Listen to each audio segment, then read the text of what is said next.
Salam sahabat-sahabat firman kehidupan dimanapun Anda berada saat ini. Hari ini kita kembali bertemu untuk sama-sama belajar kebenaran firman Tuhan. Kiranya kita semua akan mengalami pertumbuhan rohani dan iman yang diperkuat melalui pendengaran firman Tuhan setiap hari. Sahabatku, mari kita berdoa sebelum mulai mendengarkan firman Tuhan. Bapa kami yang penuh kasih, kami menghampiri hadirat-Mu dengan kerendahan hati. Kami bersyukur atas setiap anugerah dan penyertaan-Mu dalam hidup kami. Saat ini kami ingin merenungkan firman-Mu tentang kekuatan yang Kau berikan di tengah kelemahan kami. Kami mohon ya Tuhan, bukalah hati dan pikiran kami agar kami dapat memahami kehendak-Mu melalui firman yang akan kami renungkan. Kiranya Roh Kudus-Mu hadir di tengah-tengah kami, menuntun dan membimbing kami kepada seluruh kebenaran-Mu. Biarlah renungan ini tidak hanya menjadi sekedar kata-kata, tetapi sungguh-sungguh meresap ke dalam hati kami dan menghasilkan buah dalam kehidupan kami sehari-hari. Mampukan kami untuk melihat kelemahan kami bukan sebagai penghalang, melainkan sebagai kesempatan bagi kuasa-Mu untuk bekerja dengan lebih nyata. Terima kasih ya Bapa atas kasih setia-Mu yang tidak pernah berkesudahan. Di dalam nama Tuhan Yesus Kristus kami memohon. Amin. Sahabat firman kehidupan yang terkasih, seringkali dalam hidup ini kita merasa kuat dan mampu menghadapi segala tantangan. Kita mungkin mengandalkan kepintaran, kekayaan, kesehatan, atau kemampuan lainnya yang kita miliki. Namun, sebagai manusia, kita tidak luput dari kelemahan. Ada saat-saat di mana kita merasa tidak berdaya, sakit, sedih, atau gagal. Dalam kondisi seperti inilah, kita mungkin bertanya-tanya, di manakah kekuatan sejati berada? Firman Tuhan dalam 2 Korintus 12 ayat 7-10 memberikan jawaban yang menghibur dan menguatkan. Rasul Paulus, seorang tokoh yang sangat berpengaruh dalam kekristenan, juga mengalami kelemahan. Ia menulis demikian dalam 2 Korintus 12 ayat 7.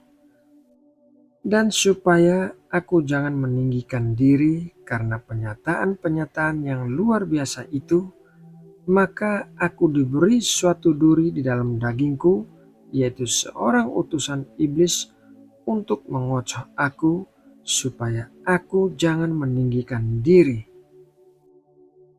Paulus menyebut kelemahannya sebagai duri di dalam daging. Kita tidak tahu pasti apa duri itu, tetapi yang jelas itu adalah sesuatu yang sangat mengganggunya, membuatnya menderita, dan mungkin menghambat pelayanannya. Paulus tidak menyukai kelemahan ini. Ia bahkan sampai 3 kali memohon kepada Tuhan agar duri itu dihilangkan darinya. Namun jawaban Tuhan sungguh mengejutkan.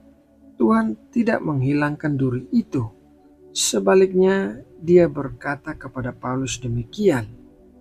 2 Korintus 12 ayat 9. Tetapi jawab Tuhan kepadaku, cukuplah kasih karuniaku bagimu, sebab justru dalam kelemahanlah kuasaku menjadi sempurna.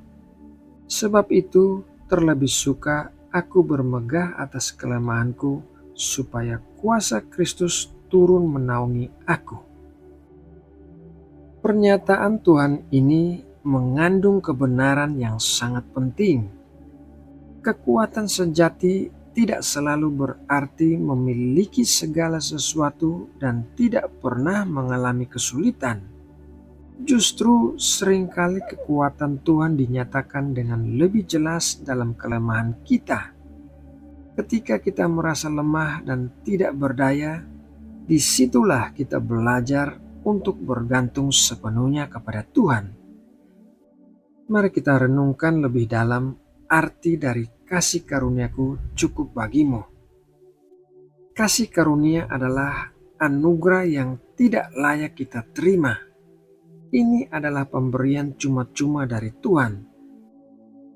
Ketika Tuhan mengatakan kasih karunia-Nya cukup, Dia sedang mengatakan bahwa dalam segala kelemahan kita, Dia tetap menyertai, menguatkan dan menolong kita. Kekuatan kita yang terbatas akan dilengkapi dengan kekuatan-Nya yang tidak terbatas. Ini seperti seorang anak kecil yang belajar berjalan. Awalnya ia akan sering terjatuh dan merasa lemah. Namun dengan bantuan dan dukungan orang tuanya, ia terus mencoba dan akhirnya bisa berjalan dengan lancar. Demikian juga dengan kita. Ketika kita menghadapi kelemahan, kita mungkin merasa seperti akan terjatuh. Tetapi Tuhan hadir sebagai Bapa yang penuh kasih, siap menopang dan memberikan kekuatan kepada kita. Dalam kehidupan sehari-hari, kita bisa melihat contoh bagaimana kekuatan Tuhan bekerja dalam kelemahan kita. Misalnya, ketika kita sakit, kita merasa lemah dan tidak berdaya. Namun, dalam kondisi ini, kita mungkin lebih mendekat kepada Tuhan dalam doa dan menemukan kekuatan serta penghiburan darinya. Kita juga bisa merasakan kasih dan perhatian dari orang-orang di sekitar kita yang mungkin menjadi wujud dari kasih karunia Tuhan. Contoh yang kedua, bagaimana kekuatan Tuhan bekerja dalam kelemahan kita. Misalnya, ketika kita mengalami kegagalan, kita mungkin merasa kecewa dan putus asa. Namun, kegagalan bisa menjadi pelajaran berharga yang membuat kita menjadi lebih kuat dan bijaksana di kemudian hari. Kita belajar untuk tidak mudah menyerah dan untuk terus berusaha dengan mengandalkan Tuhan. Contoh yang ketiga, misalnya ketika kita merasa takut atau cemas, kita mungkin merasa tidak mampu menghadapi tantangan di depan kita. Namun dalam ketakutan kita bisa berseru kepada Tuhan dan memohon kekuatan serta keberanian darinya. Firman Tuhan berkali-kali mengingatkan kita untuk tidak takut karena Dia menyertai kita. Rasul Paulus memahami betul paradoks ini. Setelah Tuhan berkata bahwa kasih karunia-Nya cukup, Paulus justru menyatakan demikian. 2 Korintus 12 ayat 9-10. Tetapi jawab Tuhan kepadaku, cukuplah kasih karuniaku bagimu, sebab justru dalam kelemahanlah kuasaku menjadi sempurna. Sebab itu terlebih suka aku bermegah atas kelemahanku, supaya kuasa Kristus turun menaungi aku. Karena itu aku senang dan rela di dalam kelemahan, di dalam siksaan, di dalam kesukaran, di dalam penganiayaan dan kesesakan oleh karena Kristus. Sebab jika aku lemah, maka aku kuat. Paulus tidak lagi melihat kelemahannya sebagai penghalang, tetapi justru sebagai kesempatan bagi kuasa Kristus untuk bekerja di dalam hidupnya. Ia menyadari bahwa ketika ia merasa lemah, disitulah ia benar-benar kuat karena ia mengandalkan sepenuhnya kepada Tuhan. Sahabat firman kehidupan yang terkasih, bagaimanakah dengan kita? Apakah kita masih merasa malu atau minder dengan kelemahan yang kita miliki? Mungkin kita merasa bahwa kelemahan kita menghalangi kita untuk melakukan hal-hal besar bagi Tuhan. Namun ingatlah perkataan Tuhan kepada Paulus, justru dalam kelemahanlah kuasaku menjadi sempurna. Marilah kita belajar untuk menerima kelemahan kita dan menyerahkannya kepada Tuhan. Dan biarkan Tuhan yang bekerja melalui kelemahan kita. Mungkin Tuhan tidak menghilangkan kelemahan itu, tetapi Dia pasti akan memberikan kekuatan yang kita butuhkan untuk menghadapinya. Ketika kita mengakui kelemahan kita dan bergantung kepada Tuhan, kita akan mengalami kuasa-Nya yang luar biasa dalam hidup kita. Kita akan menjadi saksi bahwa kekuatan sejati tidak terletak pada diri kita sendiri, tetapi pada Tuhan yang senantiasa hadir dan memberikan kasih karunia-Nya kepada kita.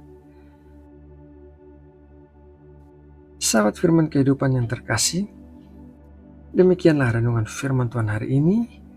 Kiranya renungan ini dapat menguatkan dan memberkati kita semua.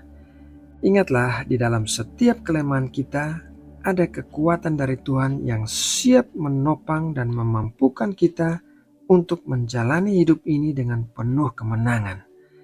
Mari kita berdoa menutup saat teduh kita. Bapa Surgawi, terima kasih atas firman-Mu yang telah kami renungkan. Kami belajar bahwa di dalam kelemahan kami, Engkau adalah sumber kekuatan yang sejati. Kami mohon ampun apabila selama ini kami lebih sering mengandalkan diri sendiri dan melupakan Engkau. Ajarilah kami untuk senantiasa mengingat bahwa kasih karunia-Mu selalu cukup bagi kami.